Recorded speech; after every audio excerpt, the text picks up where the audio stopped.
Hello dear viewers, welcome. Once again I am with you with a new presentation. A beautiful poem written by Emily Dickinson. Have you got a brook in your little heart? Myself, Professor Meshramkar Suntera, Assistant Professor in Department of English, J.A.T, Arts, Science and Commerce College for Women, Malegaon.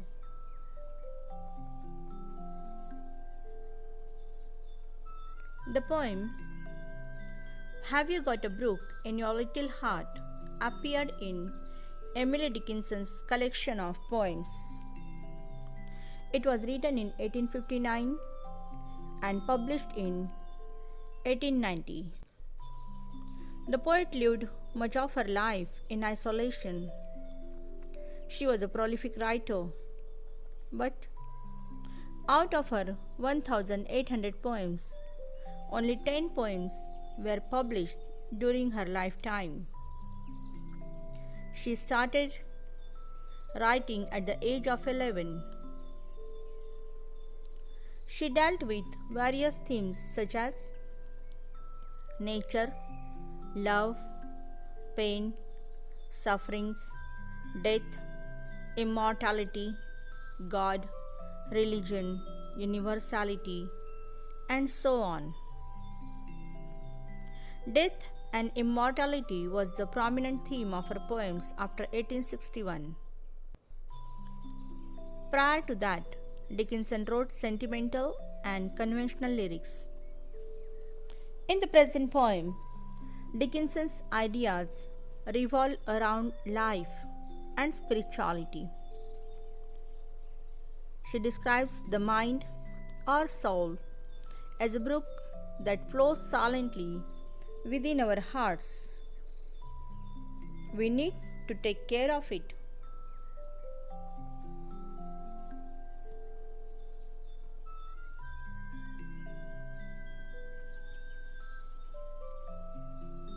The present poem was written by Emily Dickinson and it is all about the little brook of life. It flows slowly and steadily. It suddenly evaporates at the moment of death.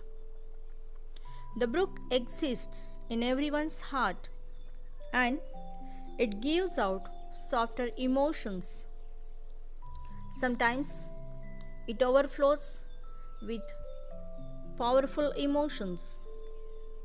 There comes a time when it goes dry due to harsh circumstances.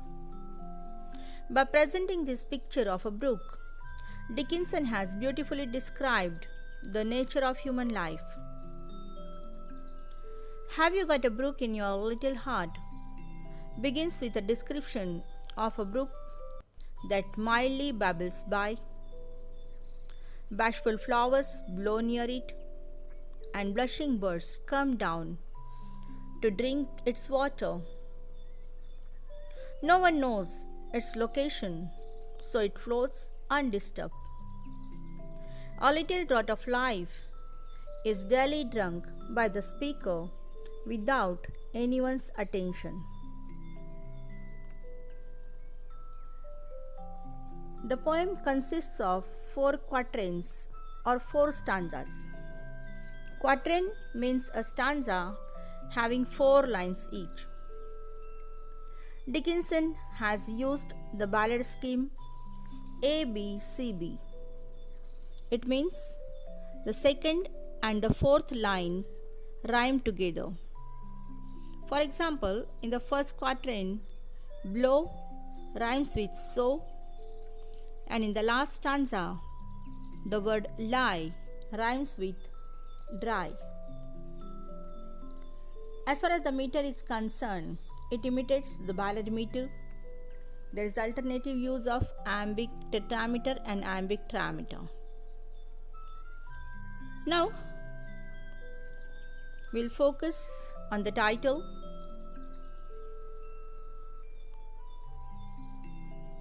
The title of the poem, Have You Got a Brook in Your Little Heart, is interesting enough to raise several thoughtful questions in our minds. Firstly, what does this brook stand for? Is it a symbol of life or a reference to the soul? To know the answer, one has to focus on the use of specific terms used in the poem. It can be a reference to either life or to the soul residing in our hearts. Indeed, it is like a little brook that remains hidden until one discovers its importance. Hence, in the poem, the poet urges readers to be aware of the brook of life, or it would go dry in some burning noon. Now we'll focus on the poem.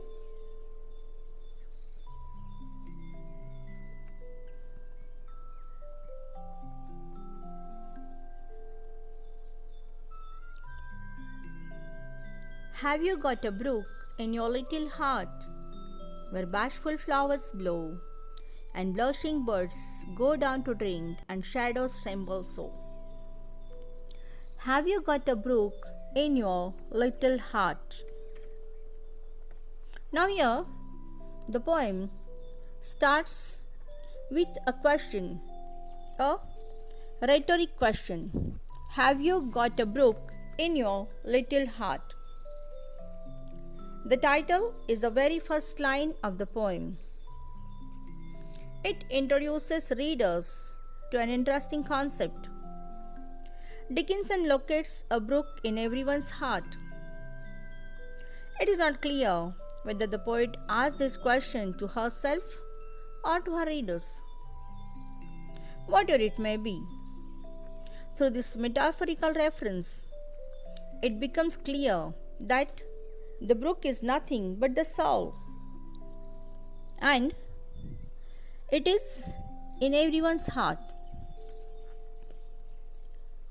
Now the poet says, have you got a brook in your little heart where bashful flowers blow and blushing birds go down to drink and shadows tremble so?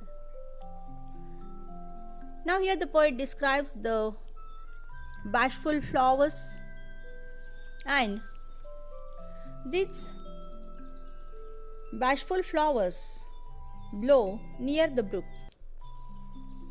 These bashful flowers is used for a personal metaphor. These inanimate flowers are shown as having the human nature of being shy. The flowers are shy. In the next line, the poet says, and blushing birds go down to drink. Now here is another personification. According to Emily Dickinson, the birds are too shy to go down and drink from the brook. Here she had shown the shy birds. The presence of the secret brook in one's heart makes the creature shy. They are so shy that they are afraid of entering the one's deeply personal space. So these bashful flowers and the birds which are blushing to go down to drink stand for the shy nature of human life. Now here the poet is talking about the shadows. The last line, shadows, is a symbol of ignorance. The poet refers to spiritual ignorance. The reflection of an object on water trembles due to the motion of the water. The human mind is always in a state of restlessness. Only spiritual knowledge helps them to calm their mind, and it results in the stillness of the water. The tone of this poem is really very calm and silent.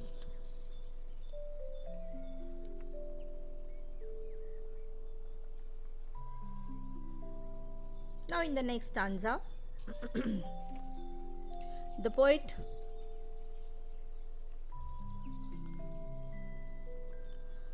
says, I will see the second stanza.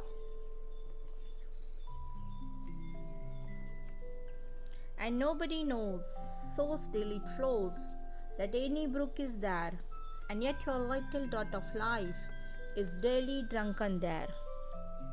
Nobody knows the location of this brook. It is always there, yet it is difficult to notice the brook. The brook flows at its silent pace, and that's why no one can hear its sound or no one can notice its presence. In human body, the soul similarly lies silently. With deep self-knowledge, a person realizes the presence of this soul. Here, the poet has used very nice imagery. Now, the poet Dickinson says, then look out for the little brook in March, when the rivers overflow and the snow come down hurrying from the hills and the bridges often go. The poet talks about the drought and then overflowing the brook. The poet says that one drinks the draught of life, means one drinks from this river daily without even knowing the fact. It means that the soul is the source of the inspiration for living, and everyone takes a resource from this river unknowingly. The little draught of life act like a magical potion having the properties of healing and restoration. The brook heals our weary mind and it keeps our body alive. Now in the third stanza, she is talking about the overflowing river. She is talking about the effect of seasonality. The brook she describes in the month of March. The brook, the way it looks in the month of March is different from the brook that it looks in other months.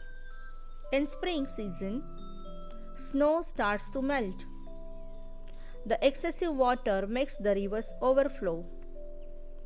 Now in these lines, the poet uses visual imagery to depict the flow of the river. Dickinson has used kinesthetic imagery in order to depict the hurrying motion of the rivers. The snow coming down from the hills raises the water level, and as an effect, it goes above the bridge that was used for crossing the river in winter. And therefore she says, and the snow comes hurrying from the hills and the bridges often go. So here she talks about the effect of the season. Now later on she talks about the brook in the month of August. She says,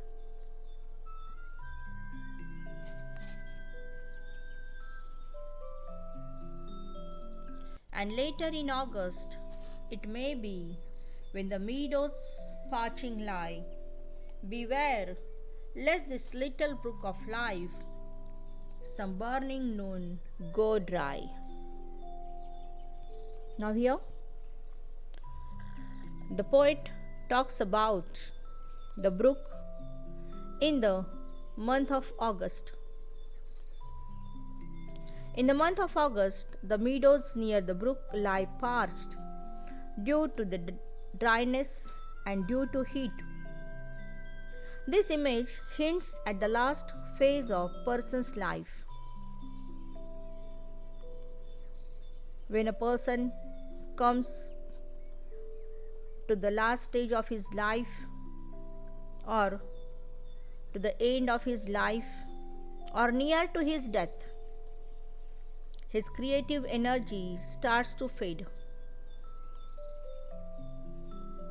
Now here, the poet advises readers to take cognizance of the change. Now this change is inevitable in life. So it is up to us how we deal with change. Here, in this line she says, and later in August it may be, when the meadows parching lie, beware, lest this little brook of life some burning noon go dry. Now she has warned. She is giving a warning to the readers. She has used the metaphor burning noon. Now this burning noon refers to the harsh realities of life. Now there may be some problems, some sufferings in our life. There are moments in our life when we lose hope, and as a result, the book dries up. So, in order to keep it alive, we should never lose hope. So, being attentive to change happening to the mind or to the soul, we should take care of it. Here, we can learn a great lesson from this poem. We should never give up our hope. There may be some problems, some sufferings, some difficulties in our life.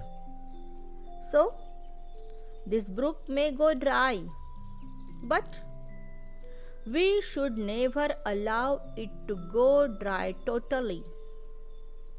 We should never allow this burning noon to come in our life. We should keep our brook alive till the last moment of our life. So, the poet has given very nice message through this poem.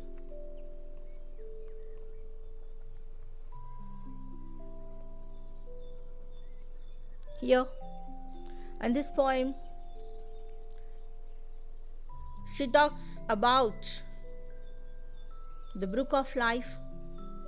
This poem is a short and poignant piece which explores the complexities of love and emotion.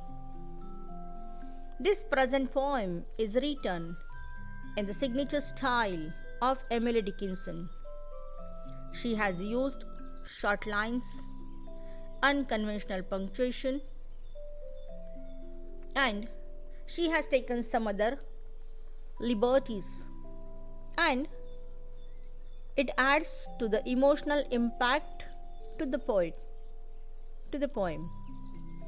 Now, here we can say that Emily Dickinson is known for her reclusive nature.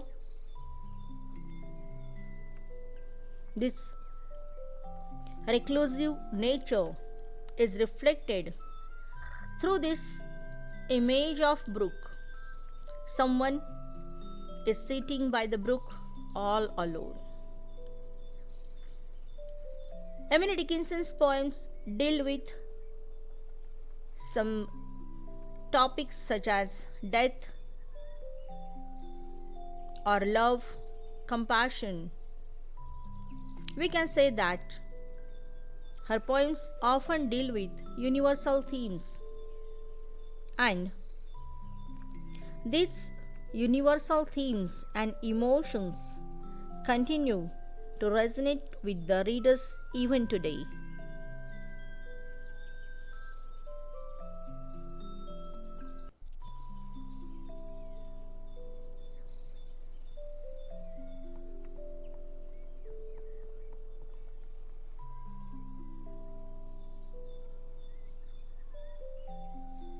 Now here, and this present poem, the poet has started with question, have you got a brook in your little heart? Now this metaphorical brook represents the poet's emotions and feelings. These emotions can be positive and negative.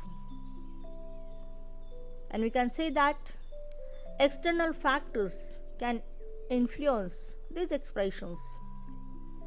The poet is asking the listener to examine. Now here, these emotions represent the internal struggle between reason and internal feelings. The brook in the heart could be seen as a symbol of emotional self. The brook sings and dances within the speaker's heart. So this personification of the brook creates a sense of movement.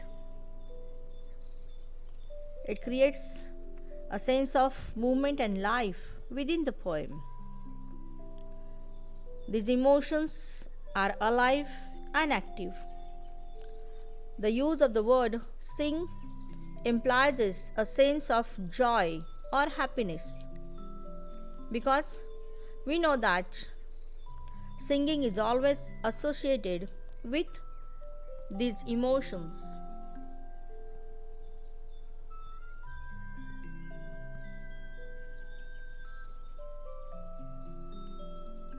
Lastly, we can say that this poem is a powerful, thought-provoking poem. It appeals the readers. This poem appeals readers even today.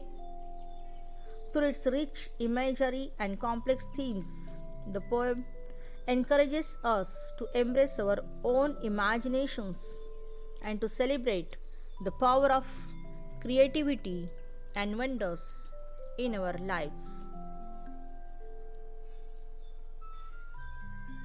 So, dear viewers, thank you for watching.